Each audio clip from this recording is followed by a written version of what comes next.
Welcome to our Airbnb group project. Throughout these slides, I hope that you will have a better understanding of what we are trying to achieve, which is building better relationships with local authorities to support hosts and guests who stay locally.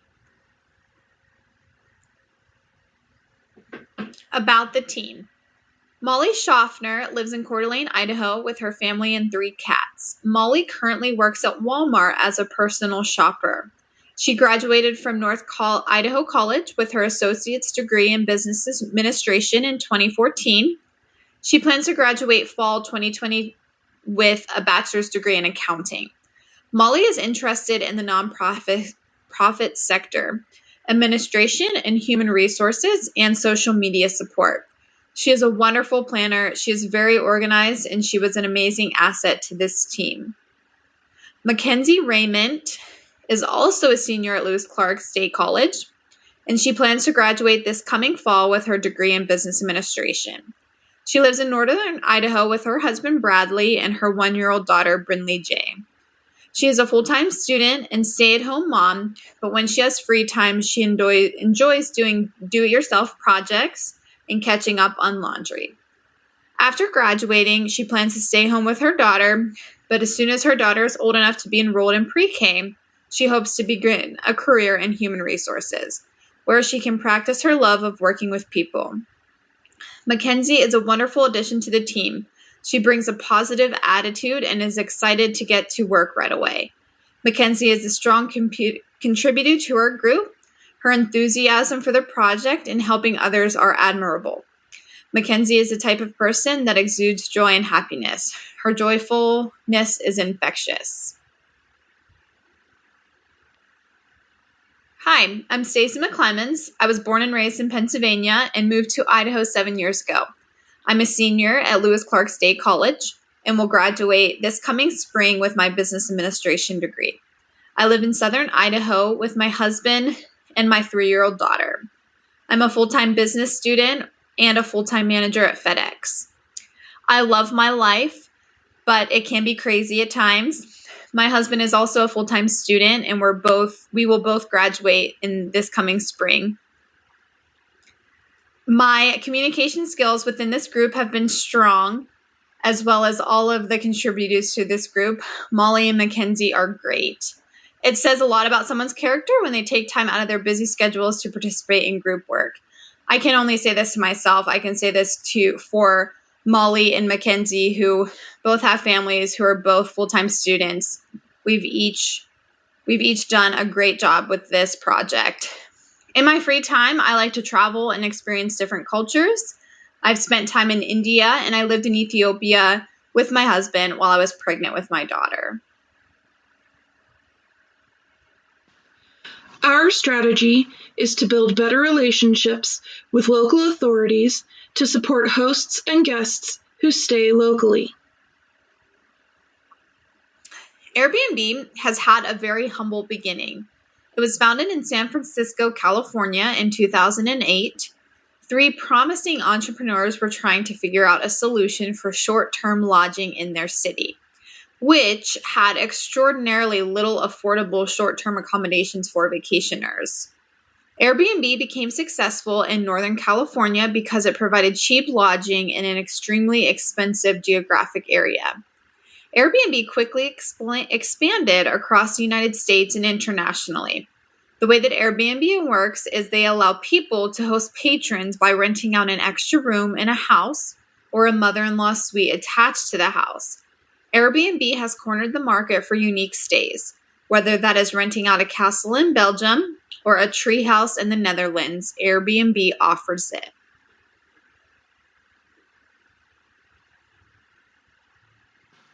The strategic opportunity process began by asking 5 questions about Airbnb. Research was conducted to answer the questions, and the information collected was used to create a SWOT analysis. I learned that Airbnb has both business and consumer customers. Hosts and photographers are Airbnb's business customers, and guests are its consumer customers. Airbnb has many competitors, including Booking.com, Expedia Group, and Vrbo. But none of these competitors offer the exact product that Airbnb does. It is currently uncertain when Airbnb will go public. Airbnb has faced some challenges, including scaling up its business plan, guest safety concerns, and relationship issues with local authorities that range from taxes and regulations to raised rents and gentrification concerns. Airbnb responded to the COVID-19 pandemic in a variety of ways. COVID is not allowed to be used as a marketing tool. Parties are banned in locations where authorities prohibit large gatherings. Cleaning standards updates and reminders about local compliance are frequently communicated to hosts. In addition, Airbnb implemented a new program called the Enhanced Cleaning Initiative. Hosts can enroll in a certification program or agree to a booking buffer. These programs add a badge to their listings. They can also choose not to participate. Finally, Airbnb may not be focused on drawing travelers to big city locations right now. Airbnb is much more focused on local travel at the moment. With programs like Go Near, which included a summer marketing plan and updates to its website and app focused on local travel, and its partnership with local tourism organizations, such as the United States National Park Foundation and the Bermuda Tourism Authority. The SWOT analysis was used to build IFAS and EFAS analyses. Using weights and ratings with rationales based on my previous research. Within my IFAS and EFAS, the strengths and opportunities came out higher than the weaknesses and threats. I decided that Airbnb has already addressed some of its weaknesses and threats in their run-up to going public on the stock market. And although they have some issues with their relationships with local authorities, they have chosen to focus on their strengths and the core of their product line, which is room sharing. I also noted that Airbnb does not seem to be focused on scaling up or on their competitors. Finally, Airbnb has done a fairly good job of adjusting to the COVID-19 situation, both by focusing on the local market and creating programs to help hosts with cleaning and preparing locations for guests. I completed my project by filling out a TOES analysis. Airbnb has already created a program to entice customers to vacation closer to home, and I do not believe that the company has an interest in controlling its hosts any more than it already does. Therefore, I decided that building better relationships with local authorities and communities to support hosts and guests is the best strategy for Airbnb going forward. On the implementation timeline, we are basing our implementation timeline on building better relationships with local authorities. We will focus on 5 areas to implement throughout January 2021 and January 2024, giving us 3 years of complete rotation to see if these implementations really worked for Airbnb and the strategy that we are trying to achieve. First, in January 2021, we will focus on COVID-19, the COVID-19 crisis, mandatory cleanliness policies to be enacted, and we will hire local authorities to ensure that hosts and guests are abiding by our guidelines as well as theirs. Our number one priority is to make sure that we are making everyone safe. And if that means taking extra precautions, we will definitely do that. In July of 2021, we will focus on community support. We will set up community meetings with local hosts and local officials, allowing open communication on how Airbnb can help the smaller communities thrive in uncertain times. In March of 2022, we will have initiated the voluntary collection agreements. These are contracts that are made with local officials to collect and deliver taxes from their hosts. VCAs need to be made with our problem cities that think we are trying to get out of paying short-term occupancy taxes, which is an ongoing legal issue with local cities in Airbnb currently. We will, in March of 2022, be trying to make this area a lot better and make the relationship with local authorities stronger, and that we are not trying to take advantage of the short-term occupancy taxes. In January 2023, we will set up liaisons. We will set them in major cities to regularly meet with local officials. And this goes right along with the VCAs, the contracts. The liaisons will be there to follow up on these voluntary collection agreements. The only way progress is going to happen is with constant communication, and we solely believe that at Airbnb. Trying to implement the voluntary collection agreements isn't an easy task, and so that is why we are placing liaisons in January to really push the issue to open that line of communication with local authorities, hosts, and Airbnb. By January of 2024, we will evaluate how these strategies and how this implementation timeline has worked out. We will see if implementing extra cleanliness policies, setting up community support meetings, enacting the voluntary collection agreements, and setting up liaisons has really improved the betterment of our relationship with local authorities. Creating a balanced scorecard will give Airbnb managers an indication of the performance of their company based on the degree to which stakeholders' needs are satisfied. It analyzes the company from the perspective of internal and external customers, employees, and shareholders.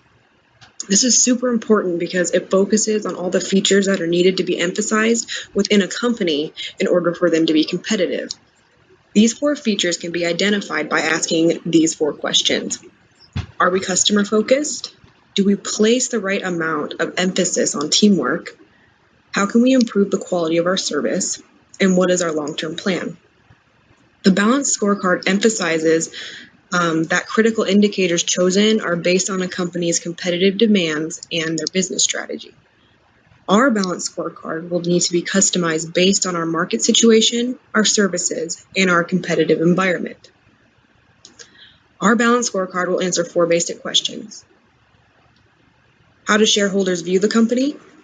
How do customers view the company? How must the company excel to carry out the strategic opportunity? And how can the company continue to improve to create more value? Each of these questions are derived from a certain perspective: financial, customer, internal business, and innovation and learning. As we move on to creating a scorecard for Airbnb, we first need to identify who our customers are, who our shareholders are, and from there we need to identify what our strategic opportunity is, which in this case is building better relationships with local authorities. And then we need to set measures that are being taken to monitor progress. And then lastly, we're going to need to ensure that objectives are being met. So then what are our targets?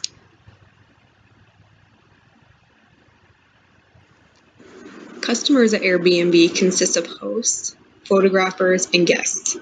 Guest demographic can be broken down into business travelers, couples, cultural enthusiasts, family with young children, travelers with disabilities, and large groups. From there, we're going to identify Airbnb shareholders. While this information is less specific, I was able to find a small list of companies and institutions that invested in Airbnb, but I wasn't able to find any reliable information pointing me towards Airbnb's investors. So for this specific reason, I'm just offering up a generic definition of who investors or shareholders are in a company. This whole process is pointless if a strategic opportunity isn't identified first. So moving forward into the creation of Airbnb's balanced scorecard, I will bring the strategic goal into focus, which is to build better relationships with local authorities to support hosts and guests who stay locally.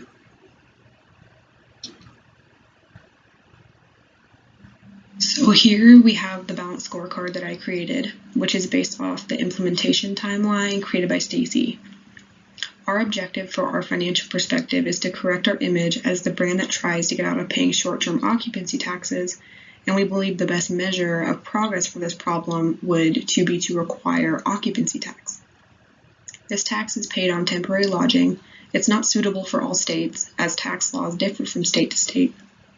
But in states that allow occupancy taxes, cities and counties are able to choose the percentage they want to charge. This can be done via city hall meetings where local government authorities and townspeople can meet and agree on a percentage that they feel fair. And hopefully, with that, we will begin to rebuild a trust with our customers who believe that we try to skip it on our taxes. This should be done by the end of March of 2022. As another measure of progress, we will also be creating voluntary tax agreements, which will be created between local government and Airbnb, which will make Airbnb liable for collecting taxes and then also liable for auditing if they fail to collect. This agreement will need to be created by the end of March 2022 as well. And Airbnb and local government will need to come to an agreement regarding the property tax laws that they wish to alter or add. Something similar to this has been done, as Airbnb has recently been in trouble with different tax laws, but in doing these extra measures, we will be fixing our morale with communities and our morale with the IRS. We now move into the customer perspective of the balanced scorecard, where our business objectives is to hold community meetings with local hosts and local officials to practice open communication when it comes to helping smaller communities thrive in uncertain times. In order to measure this, the first is to have a signed and dated time cards and agendas from City Hall meetings. If any host or local government wants to file a complaint, they will be asked to submit the City Hall records, which should have recorded everything discussed during the meeting. These records and complaints will be looked at by Airbnb Human Resources, and then a liaison will be sent to these locations to help mitigate the issue. From here, all Airbnb units are available via online booking. Before leaving the unit, guests will be asked to fill out a 10-question survey, of which will give Airbnb an overall satisfaction percentage being derived from the categories cleanliness, usability, and convenience. And if they choose to, they get a 5% discount on their next Airbnb stay.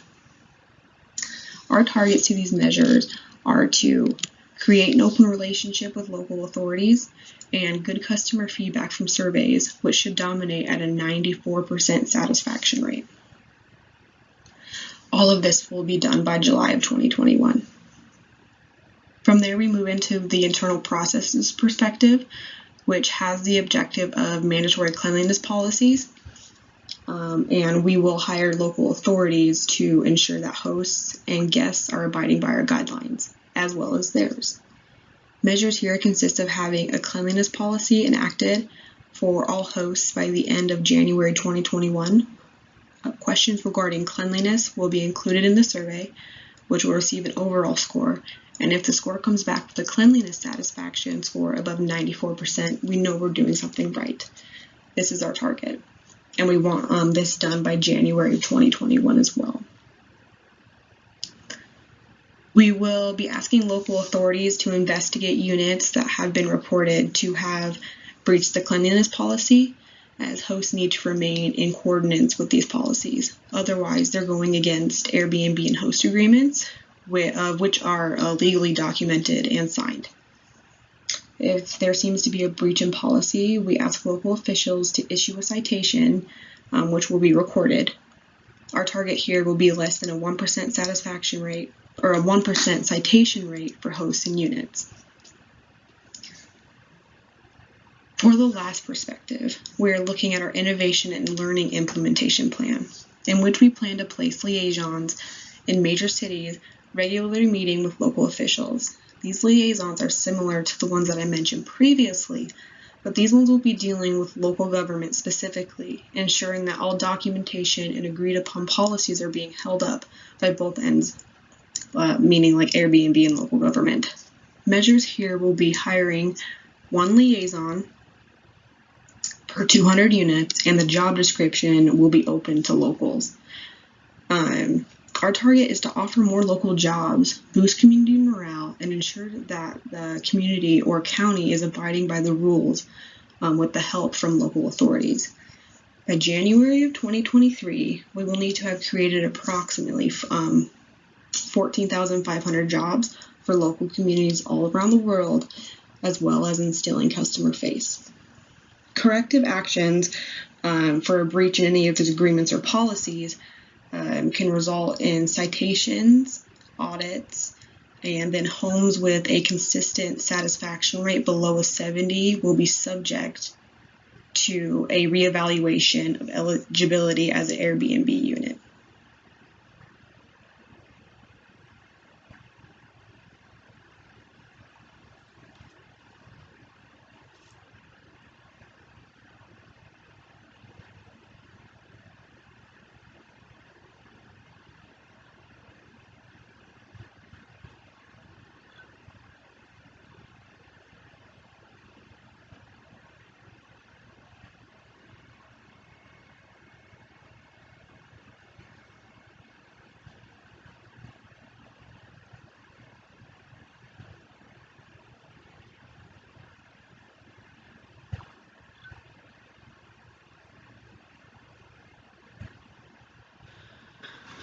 This strategy is intended to create better relationships between Airbnb and the authorities of the places where Airbnb does business.